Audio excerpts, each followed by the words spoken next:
i que dir, doncs, que plantejar al voltant del col·lapse democràtic. Bé, ja sabeu, diguem que en aquests moments aquesta cosa està suficientment sobre la taula perquè tinguem una idea clara de quins són els límits i fins on arriba la democràcia del capitalisme actual.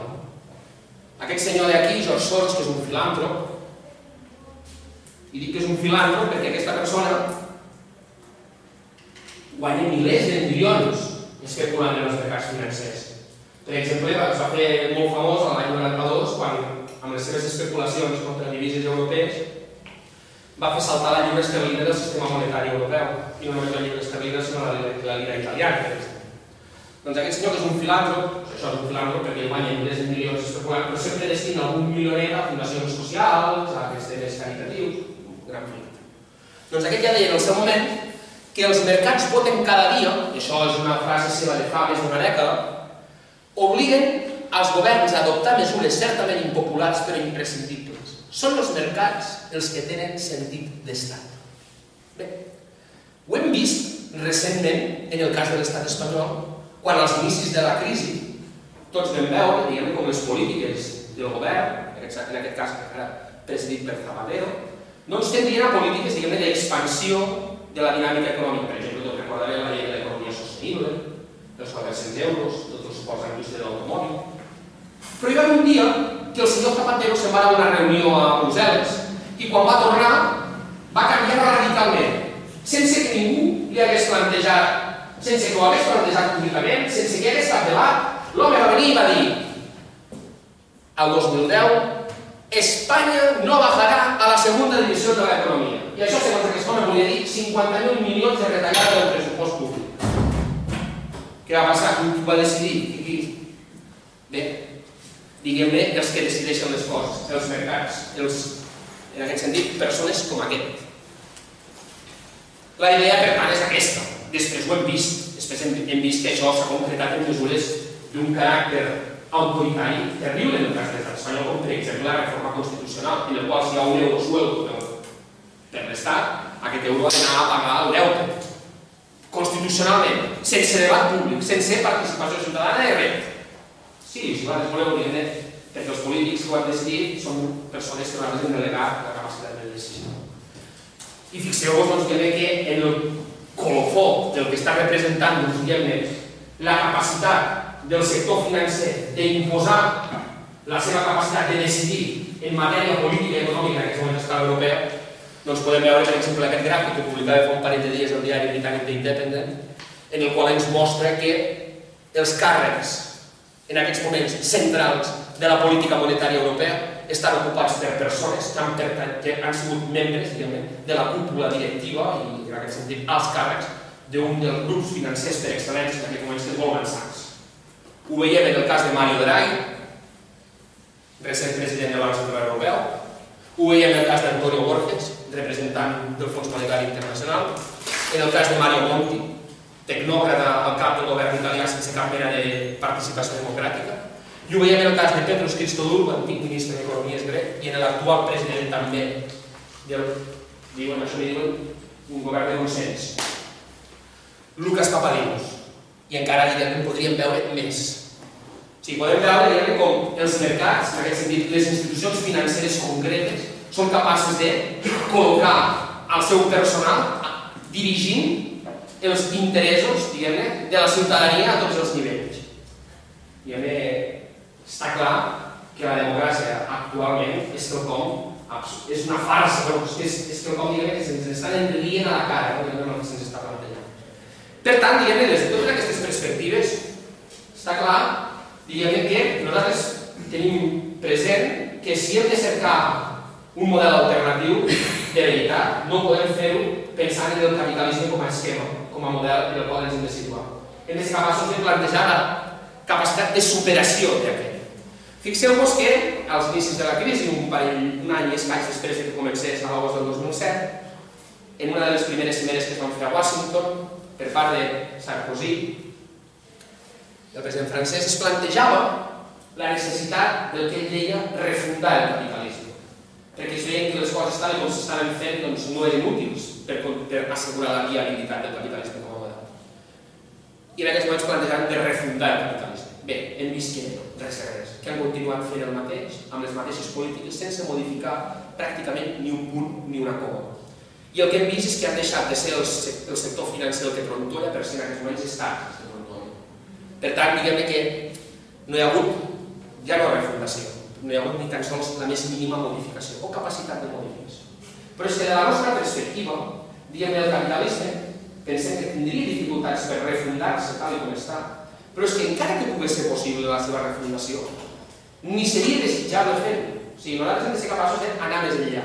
Per tant, diguem-ne no plantejar el debat en tant una refundació i tant a tornar a fer les coses d'una manera una mica diferent que puguin tornar a funcionar, sinó ser capaços de, si més no des d'una perspectiva de debat, des d'una perspectiva analítica, com la que ens toca en aquests moments, intentar veure que hauríem de ser capaços de construir una societat amb uns paràmetres de funcionament diferents al que ens planteja el capitalisme com a forma de funcionar. I per tant ja entraríem en de quines alternatives parlem.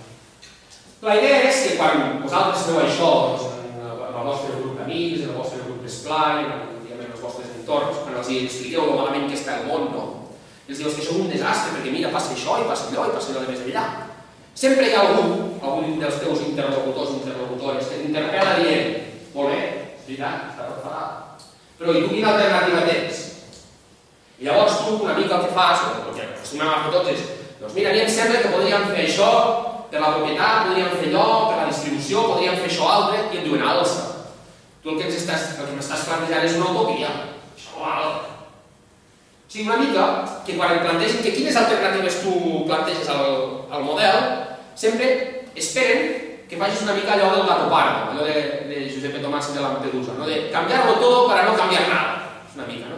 Però no, és que quan nosaltres plantegem alternatives a l'actualitat, al model actual, el que estem plantejant en això és la necessitat de transformar radicalment allò que és fonamental per al capitalisme. O sigui, no és que plantegem que l'alternativa és un pedaç. No. L'alternativa és posar en qüestió el que són els pilars fonamentals de la nostra societat. És això cercar una alternativa al model. Que sigui més o menys difícil fer-ho és una altra qüestió, però el que nosaltres hem de plantejar és una esmena a la totalitat.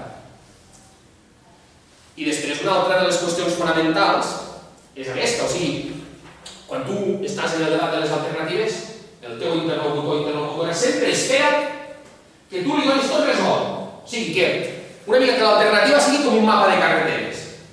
Que comenci, doncs, diguem-ne, a Vilafranca, vagi cap a Tarragona, de Tarragona vagi cap a València, o sigui, tu siguis capaç d'exactament explicar-li com transitarà, com serà tota l'alternativa i com funcionarà. Com si fos una mena d'artefacte perfecte. I les empreses aniran així, la distribució anirà així, i les regions, els territoris, els municipis... O sigui, ha de ser tot ja mil·limetrat. Doncs la veritat és que, molt lluny d'això, el que ha de ser el plantejament de les alternatives. El plantejament de les alternatives no pot ser un projecte acabat. No és una realitat concreta a la qual ens puguem sumar o apuntar. És un procés. És un procés de transformació dinàmic, complex, en el qual hi hem de poder participar tots i totes, i aquesta és la seva dificultat, però també és, diguem-ne, on estan totes les seves possibilitats. I un altre tema important, que és, diguem-ne, necessari deixar clar en el debat de les alternatives, és que existeix una confusió molt gran i que cal posar una mica d'ordre per poder-los entendre. La idea és que en el debat de les alternatives hi intervenen molts elements. I no tots són alternatives. Intervenen subjectes de canvi, intervenen instruments de transformació, intervenen processos de transformació que tots, vinculats d'una manera més o menys dinàmica i complexa, ens hauríem d'anar acostant cap al que podríem definir com a societats alternatives. Societats alternatives que prenen una definició com a vàlida, la de Moore, en el seu llibre de l'utopia. Ell ens deia que una utopia, una societat, per tant, alternativa, seria una societat perfecta en algun lloc que en algun moment del devenir històric fos possible. Llavors, tots aquests elements es combinarien anar cercant aquesta societat diferent. Però clar, la idea és, es parla de les alternatives, sempre pot sortir algú i dir-te el decreixement. El decreixement és l'alternativa. Bueno, veure, el decreixement, en tot cas, pot ser un procés de transformació en el que amb diferents instruments, reduir la producció, produir de manera local, no sé què, participar en diferents subjectes, productors, consumidors, no sé, tots els que puguem pensar, ens podrien anar acostant cap a una forma de produir i de consumir que ens acostés aquí. Però el decreixement en si no és una alternativa. Atac. Atac és l'alternativa.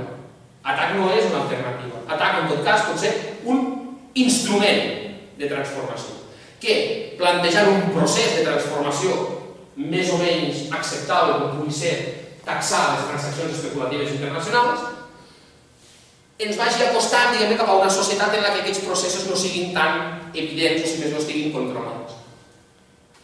Un sindicat és l'alternativa? Doncs no, un sindicat en tot cas pot ser un subjecte de canvi o un instrument de transformació en el que diferents subjectes, en aquest cas els treballadors i les treballadores, engegant diferents processos, poden aconseguir subvertir, transformar determinades realitats productives que es donen de forma dominant en el capitalisme. No tots són alternatives. Llavors hem de tenir molt clar, quan parlem d'alternatives, de què estem parlant. Si estem parlant d'un subjecte que participa en el procés, d'un instrument que serveix per transformar determinades coses, o d'un procés en què tant subjectes com instruments es combinen i van, diguem-ne, avançant en aquesta direcció. Perquè ja us dic que si no és un lío, si no és una confusió tremenda, en la que moltes vegades es presenta això, doncs diguem-ne, el procés com l'alternativa, l'instrument com l'alternativa, no, l'alternativa en tot cas seria, doncs, aquesta forma en què ens aniríem acostant cap a aquesta societat alternativa. O sigui, seria la manera en què aniríem transformant la societat i que aniríem assolint aquest nou escenari de vida. I això, doncs, seria possible a través de la interacció d'aquests diferents elements. Per tant, doncs, aquesta sí que és una idea que a vegades sembla que és important que quedi clara, sobretot per no generar, doncs, en aquest sentit, confusió en el debat. Perquè ja us dic, moltes vegades s'acaba confonent una cosa per l'altra i sembla que hauria de tenir una mica d'hora de la discussió d'això.